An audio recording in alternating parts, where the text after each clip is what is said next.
I'm currently working for the Dark Sky project in Pickleball. I also used to work for Taiwan Dark Sky Association in Taiwan during COVID. And that's how I got involved in the Dark Sky movement in Taiwan. So Taiwan is a subtropical island located in the Western Pacific.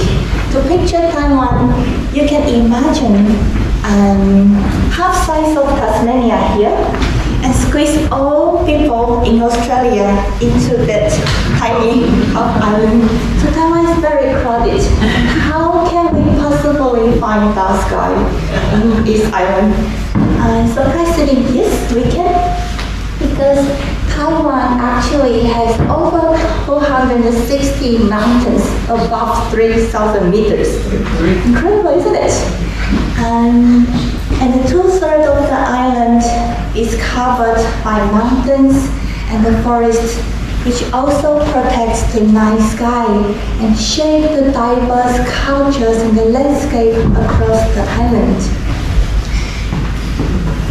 And the Huangshan International Dark Sky Park became the third international dark sky park in Asia in 2019. In 2020, the Taiwan Dark Sky Association was founded in Taipei, and I worked as an educator for TDA, the Dark Sky Association. In Taipei, we offered guided tour led by lighting designers, and we explored the city lights and learn about the lighting design concepts to consider how to soften the city lights. And Taipei is like the Mackenzie Basin, surrounded by mountains and also the Yangmingshan National Park. So we collaborate with social workers and outdoor educators, guided people into the national park and provide them with dark sky experiences based on nature therapy. And more and more people have come to understand the importance of the night skies to our well-being for all of us and also sustainability. Gazing up at the night skies, our windows to the universe, we find peace and the greater connections with a much larger and stable existence beyond our ever-changing human world.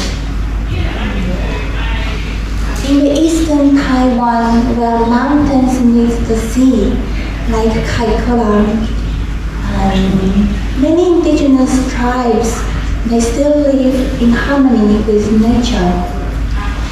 In the seaside village of Dulan, a group of local mothers became one of the first guardians of the night sky in eastern Taiwan.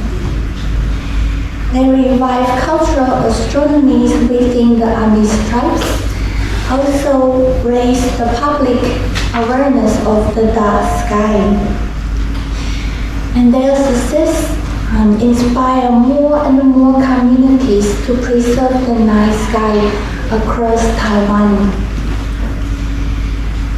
The linguistic and cultural diversities of Taiwan's 16 indigenous tribes and the shared similarities between the Taiwanese indigenous people and the Polynesian people suggest that Taiwan might be the key origin of the Austronesian people across the Pacific.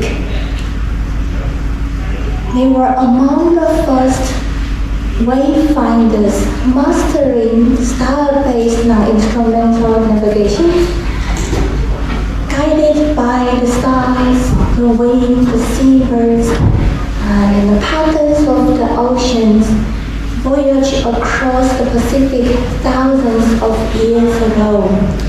They arrived at Hawaii, Rapa Nui, the Easter Island, eventually Aotearoa, New Zealand, and many other Pacific islands.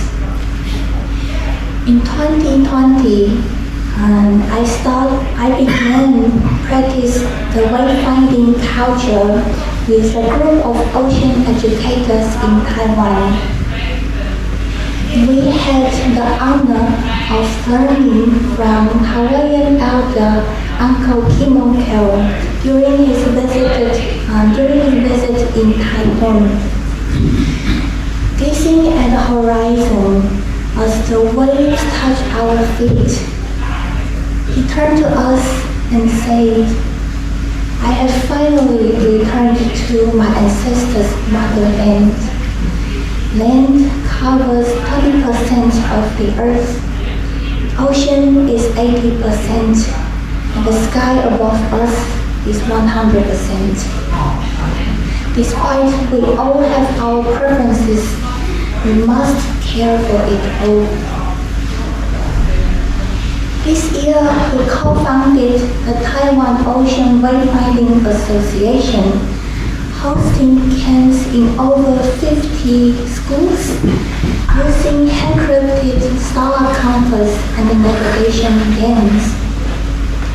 We also facilitate students to go on multi-day kayak and sailboat journeys. We navigate by the stars, the wind, and the oceans, through the wilderness towards the center of the Milky Way, and listen to the stories whispered by our existence. And we also have more and more connections with the Polynesian and Micronesian families. We are fortunate to have diverse communities who cherish mountains, oceans, and the starry skies in our island. But I think the most precious thing is, despite our differences, we are willing to respect and to listen to one another. Acknowledging the shared connections with the night sky, as everything is connected.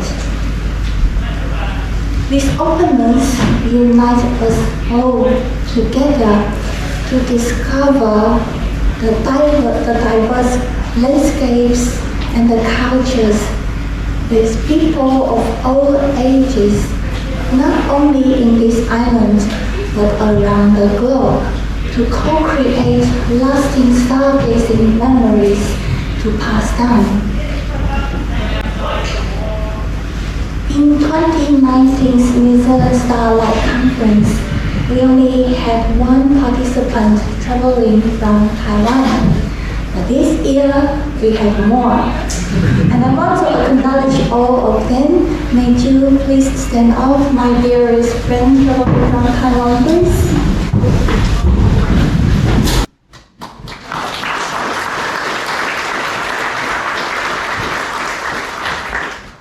We want to acknowledge our director of TDA, Ashu, who is also the next speaker. Also, Kate from the Indigenous Army's tribe, and she's among the first guardian of the night sky in eastern Taiwan.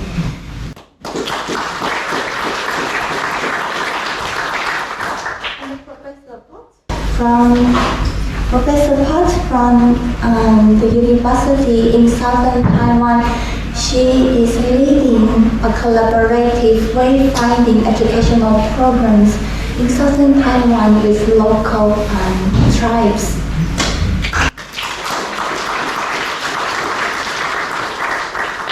I also want to thank for all people. They have safeguarded the world before us, as well as everyone here today. Thank you for coming here, sharing your stories and your journeys from around the world. And we look forward to connecting with you all. Our richness lies in one another. Thank you.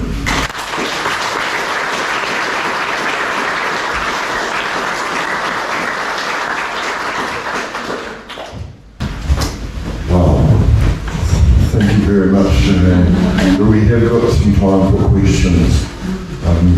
I'm blown away actually by the beauty of your talk, and the fantastic work that's going on in Taiwan. Any questions?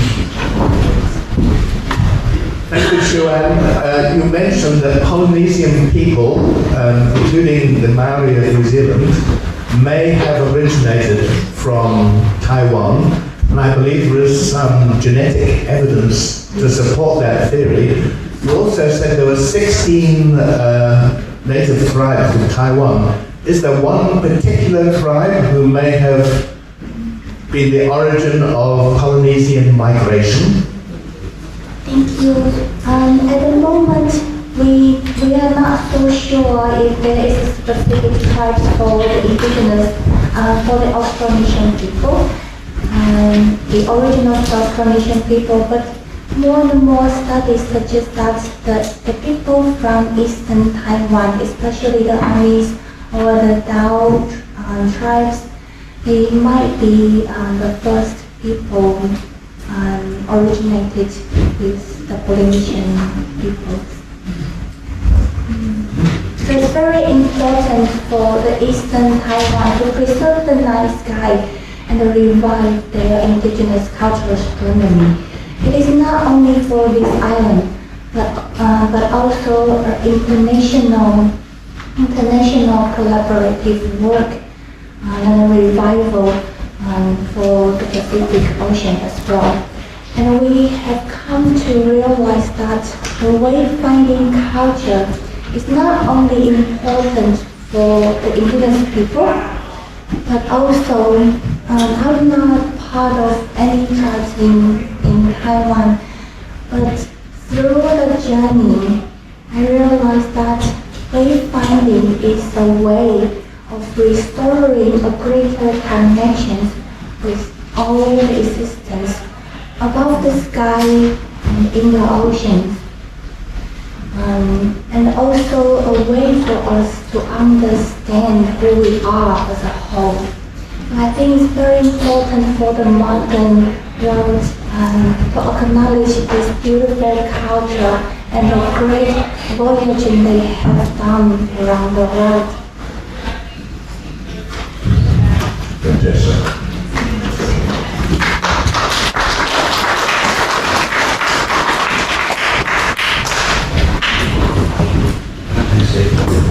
You will be well aware that Matariki Day is increasingly important for Polynesian culture and New Zealand.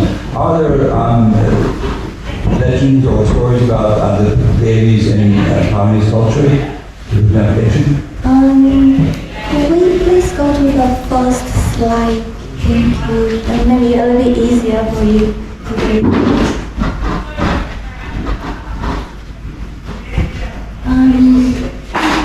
The first one is this. So this is one of my paintings. This is the island Taiwan. And we should have Matariki above, but maybe I put it too high, so it's not in the slide. But this painting I want to show Matariki, the Pleiades open star cluster, is actually our zenith stars in our latitude in Taiwan. So for many Polynesian navigators, when they want to sail to Taiwan, they say we need to follow Matariki and sail towards Matariki, and eventually when Matariki is overhead, we arrive at the latitude of Taiwan, the world-founded island. And I also have collaborative works with the Amis tribes in Taiwan, sharing the Maori astronomy that I've been learning before COVID and after COVID with them. And they are also sharing their indigenous cultural astronomy to me as well. And every year, Taiwan and New Zealand have collaborations and also cultural exchange. They come to Taiwan and we also come to New Zealand. I think it's also beautiful beautiful word for both islands to kind of keep together.